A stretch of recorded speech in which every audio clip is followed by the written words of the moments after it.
so proud. Yeah. Hello, welcome. Hey. It's been 12 months since we've been in person together. That's right. Yeah, it's that's just went like that, isn't it? I know, Link. It's been a long year though, for you and for me. We've both had Been been through some interesting Yeah, it's been an times. interesting year. It's challenges, but look, it wouldn't change a thing. No. I couldn't change it anyway if I wanted to. I don't believe in regrets because you can't change it. That's But you what's- can evolve from it and learn. Of course. Yeah. Now, I know that we had you on the show and we talked about you being in the industry and from a different angle, which is what I really love about being able to do this show. Tell me, has anything changed going through the last 12 months and how you're doing things? Because it's such a quickly evolving industry at the moment. Yeah. How's it all going? Look, to be honest, it's actually cemented exactly what I've said last 12 months ago. Yeah. When we talk about. Yeah. There are a lot of these third-party organisations out there that talk about, you need to be doing this, and there's the buzzwords are PR, playlisting, and whatnot, and those things are all important. But at the end of the day, what I'm finding, and it depends on what resources you have and how far the artist is in the journey. Yes. It's all about audience building. 100%. Yeah. I think you mentioned it before. I do a lot of panels and workshops and Q&As over the music industry conferences all over the world. Up to date's 13 in 12 months. 13 different countries in 12 months. So, part of the organisation that created late last year was cutting through the noise, and we have a group of industry professionals that have a minimum of 10 years experience. Which is beautiful, so valuable. I mean, we have founders of Spotify. We have first investors of Spotify in the organisation. So, all I can really say to the artists out there is stay in your lane. Don't try to look left and right. Really focus on building an audience. And look, some of us have several hundreds of thousands, thousands or hundreds of dollars a month to spend on advertising. Some of us don't. We have a broad range of artists in our stable. Some to the point where they're busking. Absolutely. And that's their income. To others that have, compensating side hustles that can compensate. They're working towards crossing over. Changed a little bit. A lot of us did take a second role, didn't they, throughout that COVID period? Oh, they had to. Absolutely. They had to. And that's part of the problem because, the artists that had an audience, pre and post COVID, they could actually monetize and create and keep building as an audience. And then, and building an audience is not only just doing gigs, because that was the problem. I know some prominent managers that were like, when COVID hit, I'm talking to them, they go, I'm broke, because the only commissions they were making were from shows. And I think that's something people don't realise is that generally an artist manager or an artist team is often on a percentage rate. That's right. So if you earn 100,000, I get 100, they get 10%. If you earn $0, I get 10%. 20% zero, still zero. So it's a very stressful role, but it's also very worthwhile because, like Jamie was saying, the more you put into it, the more you get out of it. That's right. But also, you have to focus on the right energies. Yeah. So, part of what I do with Cut Noise and panels is the first thing I walk into. So I say to everyone, running your own business is hard.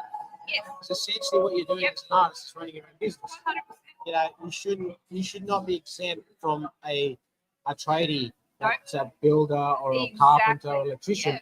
You need to do marketing, you need to do budgeting, you need to do all the things that are required to run a business. The fact that your business is art doesn't exempt you. So the thing is, when I sit there and say running your own business is hard, you have to, you focus on your strengths and you've got to outsource your weaknesses, or you have to bridge the gap. 100%. Which is what we do as an organisation. 100%, and that makes such that takes that pressure off. And having, as you said, you've got people in that organisation that have got years of experience. Yeah. Having that, the artists don't have to learn all that. They've got your advice, so it's so valuable. So valuable. Yeah. So I mean, my journey is very different to a lot of music industry peeps. Most guys in my women, my guys who work in my industry come through the guns. They've done the apprenticeships at radio stations and whatnot. I went down the engineering part. But what I've noticed is it's the same metrics, right? Yeah. It's the same way. You have to, branding, marketing, and all that. Yep. So important. And the other thing is to understand is it takes time. Yes.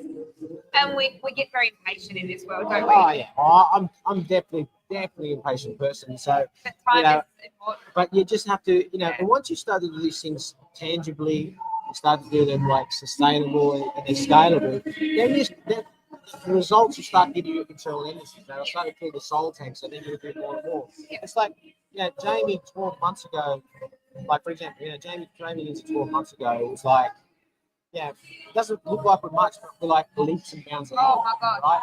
I have artists in the UK. Artist Marcelo in the UK, right? He's a blues guy. I met him 10 years ago. He was doing an open mic jam. Yeah. Right? And now he's releasing his third song in the next few weeks. And Mikey Matano was another one. And the people that in the know work with artists understand that. And people ask me what's the main thing we can do? It's like I'd say it's manage expectations. Yeah, that's a really good way of putting it, actually. Yeah. And that is the thing, isn't it? Expectations aren't a bad thing in the fact that we all dream and we all have a goal to get to. But we just have to be prepared to move goalposts as we're going along and not expect it right now. You can't just get a job on day one and then go and spend 70 grand on a car. It's no different. You need to build that. 100%. Like I spent 5 years university being an engineer, and then I didn't really get established till about 5 years in the workforce. Yes. And then after that, I could start to make my own calls. I could start to pick my own gigs. It's the same thing. It's just you just have to build it, be patient. Great song is awesome. You need great music, you need a great product. You do absolutely. You need the package. Well, one of the things that I always mention, I said, now the music's not in question, it's actually irrelevant. Because when we're talking about the music business, you start talking about metrics, you start to monetize, you start to make things tangible.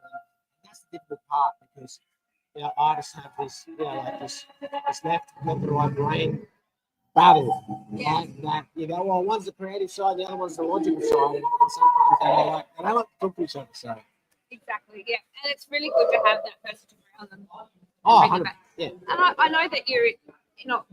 We're only doing short shows, but I wanted to talk to you about independent and being signed to a label. Independent artists is where we're sort of seeing most people at the moment. Right. How do you feel about that? Because I've had so many artists come to me and go, I don't know if I really want a label, or do I or don't I? Because they like having the control to do what they like to do.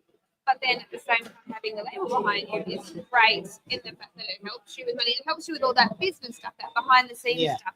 What do you how do artists decide what they want to do? What would you give advice to doing it or not doing it? Okay, so I would never put my finger in that conversation, like either be independent or money or label, right?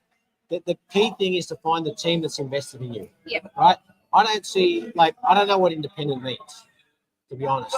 It's never just one person, is it? Well, it can't be. If one person means it's just a small entity. Yes. So, for example, you start off yourself, and then maybe you find a manager. Then from a manager, you work together to find a booking agent. The booking agent then with that finds a promoter, and then you start to get stuff out there and a label. The classic model doesn't. It's not. People think of the classic idea, and it's not how it's ever worked. Right? Before, it used to take you like 30 or 40 grand to sell your first born to go and record an album, right? Now it's a bit different, but the level is still has to be there. So, what you need to do to go record an album took a lot of effort and tenacity and focus and energy. It's the same sort of level, right?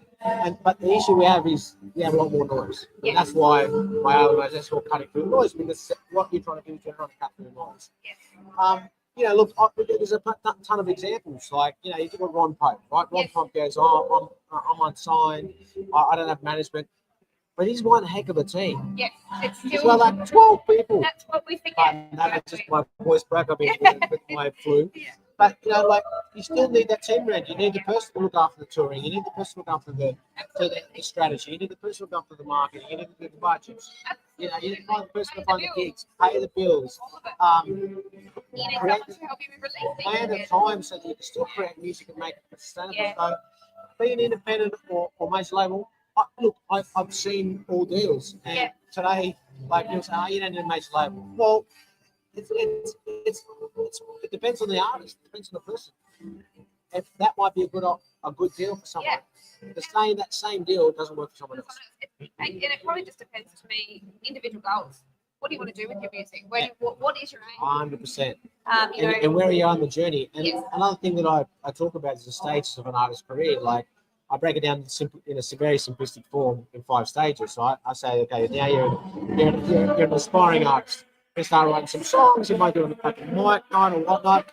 And then you start doing some gigs. You do some gigs in your local pub or down the road or whatever. You're not really making any money because the time you invested is more than the time return.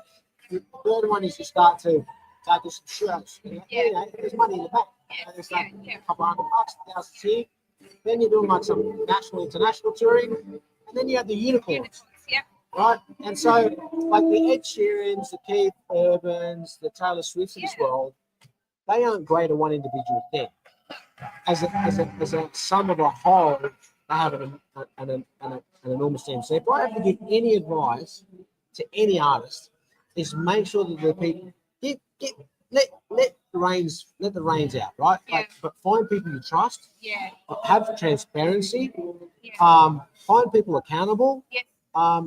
Don't pardon the French, don't bullshit. Because like at the end of the day, it's like don't prop yourself up. And if you have the right team inside you, it might even be the person that does make sure that all your gear's sorted when you go. Yeah. Exactly. It's really those foundations, getting the foundations right to keep thriving on it. Yeah. I love that advice, and that's why I always like having those conversations with you. Oh, yeah, me. But 2025, like last year, 13 different countries in how many months? Is this what 2025 is looking like? No, actually, I pushed the envelope as an old man. I pushed the envelope a little bit last year, but actually, our roster is really really intense this year. With James being Star Maker finalist. I know. Jamie. Congratulations. I know. Look, it was you 18 months ago. So hey, look, you should talk with this James guy, and it's like, and I'm not usually that emotional. Tears when he played on that stage. That first song. I was standing front and center. I knew you'd be there, and I messaged him. I called him beforehand. I'm like, I just want you to really just enjoy this moment, make the most of it, take it all in, and he did. He took everything in, and he just loved it. And it's so beautiful to see that growth. Yeah. So 2025 is going to be. There's going to be still a fair few flights, but I'm sort of kind of focusing a little bit more on what we do as a team. I'm really like you're mentioning how the quality of the artists is shit. It's simply insane. Yeah. Star Maker was insane. I know. Artists, everyone has their own opinions and whatnot, and of course, I wanted James to win. Of course, yeah. But artists like let's not take anything away from Felicity Kirch's. Exactly right. Yeah. And they were all awesome, and Wesley Tower, Megan, and T. Bryce. And Caitlin. Yeah. Oh. They were just. There was no wrong. No winner. No. And that's what, to me, a competition like Star Maker should be like that, because that is a beginning competition. That is a established and already on your journey competition. So it is hard. It's a hard competition. And they're competitions. That's what you need to take with a grain of salt. You don't know what the judges or the team requires as a mold.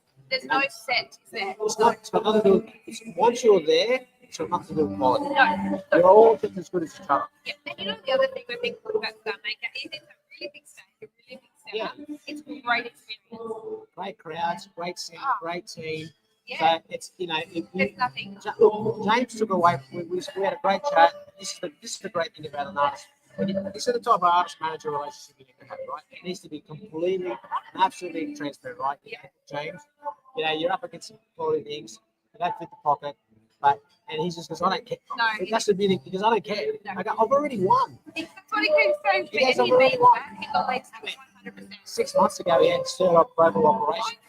To be on the Star Maker stage, so close to what he's been through. I was very, very proud. It was a really special moment. It was a special moment for every one of those contestants. And I think, knowing that there's things like that available to change the situation, people would give up with what he's been through. It's a great example, and to go through what he's been through in the last 18 months and to get on that stage and be able to know that it was beautiful. Yeah. The hard work and dedication. Yeah. is And plus, having the extra personal stress or personal like music or like with Brother Robbie. Exactly. And people compare. Of course. And so people compare, but at the end of the day, your fans know. They can like both of you for very different reasons. So this one of the tracks that brought out this new album, which like this new stuff's amazing. I know. Be yourself is actually that. So don't worry about looking at the right. Just do your thing. Be focused on that. That's my mantra. Like 100%. it goes from Marcelo to Jamie to James to Beauty to Musketeer to the Settlement to Nico to all those of Michael Tana. They all be themselves. That's really important too. Like the names that you work with, and several different, Right. and all different artists. Male pop, Yeah.